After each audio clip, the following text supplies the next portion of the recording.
back to my channel where today I'm going to be going over scrap yarn projects, specifically as it pertains to crochet. Overall, I'm going to summarize a list of crochet projects that are going to hopefully help you bust your yarn stash. We're going to first start by defining what exactly scrap yarn is. Then I'm going to review recommended techniques that you'll need in order to complete these associated projects. And then finally, I'm going to get on to the list portion of things where I describe the possible projects that you can do with your scrap yarn. What exactly is scrap yarn? Well, I consider there to be two primary definitions. One is probably the one that comes to mind when I say scrap yarn, but that's just going to be the little scraps that you have remaining at the end of your project after you weave in your ends and do all of the different finishing methods. It looks like this. You have some bits that are going to be bigger than others, and that's probably the bits that you're like, okay, I'm just going to throw this away because there's probably nothing I can do with it. A second definition, however, is going to be the leftover yarn that you probably have a good amount of, enough to make like these smaller skeins or balls, but not so big that you can actually make another version of whatever your original intended project was with the yarn. When we think about the suggested skills that we're going to need for these projects, the primary thing is going to be color/yarn changing. There's two methods for this. One of them is a little easier than the other one, but they both overall have their places. So the first one, or method one, is going to be finishing with a new yarn. And what I mean by this is you're going to start whatever the stitch is, and before the last yarn over pull through, instead of pulling through with your old yarn, you're going to use the new yarn.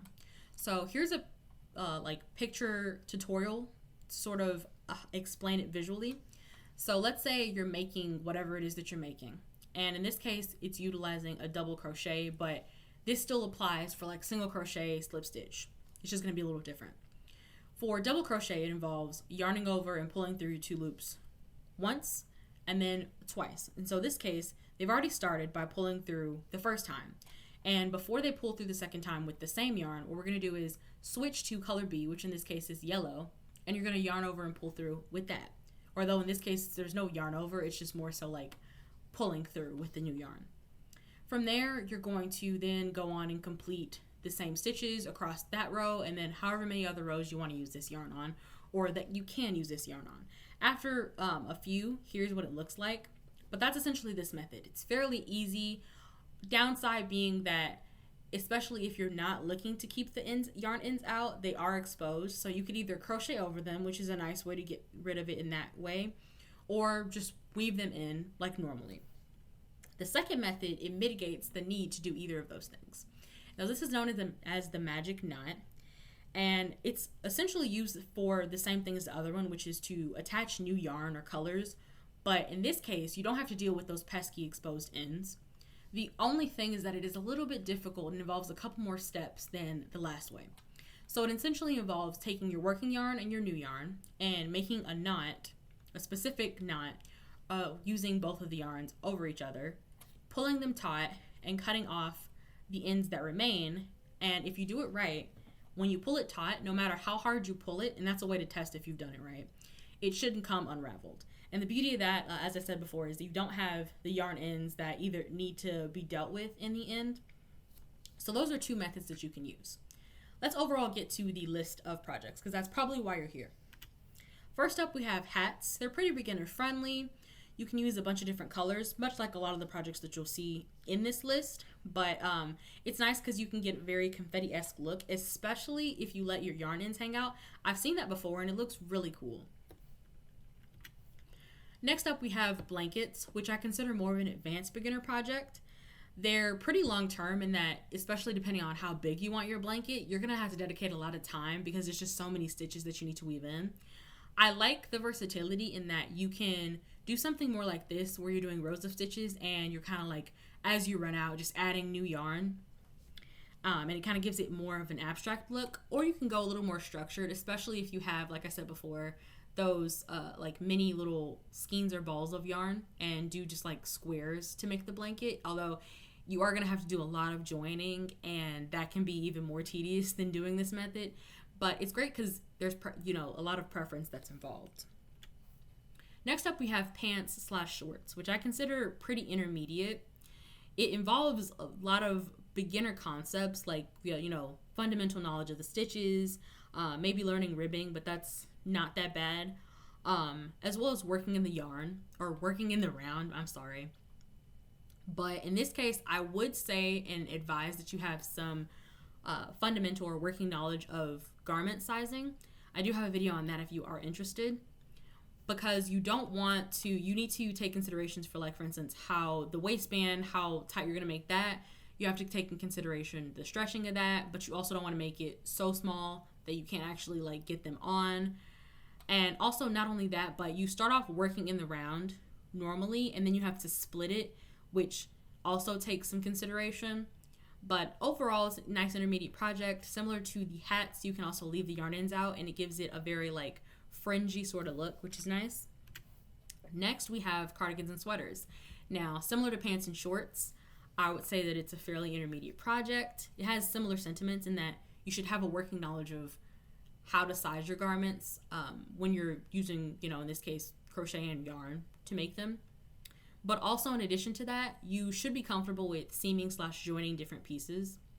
Now, for the pants and shorts, since you're working in the round, there's little to no seaming or joining that you have to do. But in this case, for the most part, like a very elementary style sweater, you're going to be doing your back panel, followed by 2 front panels, and then your 2 sleeves. And so you'd have to seam all those pieces. There is a workaround that you can do, or a shortcut to kind of minimize your seaming, where you could do the back panel and then immediately go on to the 2 front panels, so you don't have to do any shoulder seaming. And then you can either attach the yarn to the armholes after you seam up the sides, or you can just do the sleeves outwardly and then seam them back on. Either way, though, it's going to involve some seaming, which is why it's in that intermediate category solidly. Next up, there is rugs. So this is more of advanced beginner, and even though you can do something that's more like this, where it's like just a big rectangle, if you want to do something that's a little more rounded, more kind of like a fun shape, then it will involve working in the round with increases. But overall, I think it's a great way to spice up home decor. One, you're making it, so that's nice, but also it has the fun colors. Next up, we have scarves, which I think is one of the ultimate beginner projects. If you're starting off crocheting in general and you're just kind of trying to get a lay of the land, it's great because you can just do a nice long rectangle, and hopefully by the end of it, you've kind of figured out how to get the sides straight and everything like that. But in this case, it's a nice little fun seasonal project, and because your scrap yarn is likely to be lots of different colors, it can kind of add like a nice little colorful flair to your outfits. Next, we have baskets, which surprisingly, I put in the advanced beginner category, and that's because when I was thinking about how exactly you go about making the baskets, you are going to need to, for specifically like the base, work in the round. Even if you're doing like a square basket like this, work in the round with increases so that you can build up that base, and then without the increases to actually build up the body of the bag. And then for the straps, you would need to have one where you chain stitches, but then knowing how to then go back in subsequent rows into those chain stitches. And it just can be kind of hard to do that and grasp that concept. So that's why I put in the advanced beginner category, but it is nice because it's a functional project that you can then use to store further yarn that you buy. Next, we have bags and totes, which I also put in the advanced beginner category.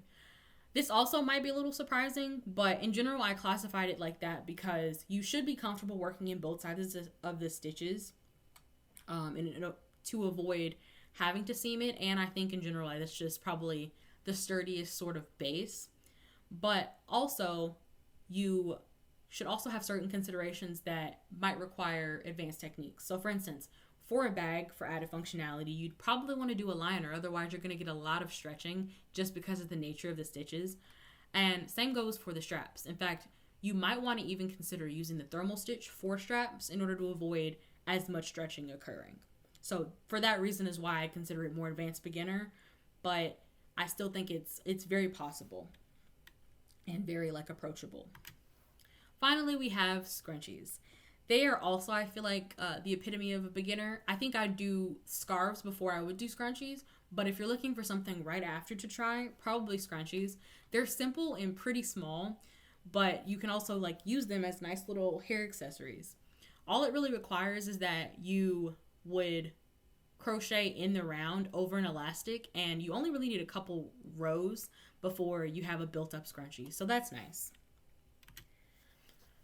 So, in summary, here's what we've talked about. Scrap yarn, it's usually considered the byproduct of nearly everything that you make, and you might just be someone who like immediately goes to like, okay, I gotta throw this out, but it can actually be like used to create very vibrant projects, in addition to what I've talked about before, which is just using it in general for things that you might need as for stuffing. In order to actually like attach new yarn or colors of yarn, you would want to see like the magic knot, for instance. That can be very helpful when you need to attach yarn, but you don't necessarily want to deal with weaving in old ends or dealing with those. And in general, just know that I've covered a list of things that you can make, which is pretty similar to what you can make even if the yarn were just normal and regular yarn, but there also is a whole bigger possibility of things. As I just said, whatever you can pretty much crochet regularly with regular yarn, you can probably do with scrap yarn. It's just going to take maybe a little more time to combine the yarn or a little bit more consideration. I wanted to make this video specifically for that reason because I'm really about like sustainability and like using things when I can. And I feel like scrap yarn, it's really cool because you're making new from the old, but you still can like make things that you actually want to wear and use. And that's pretty much why I made this video. Thank you so much for watching and have a great day.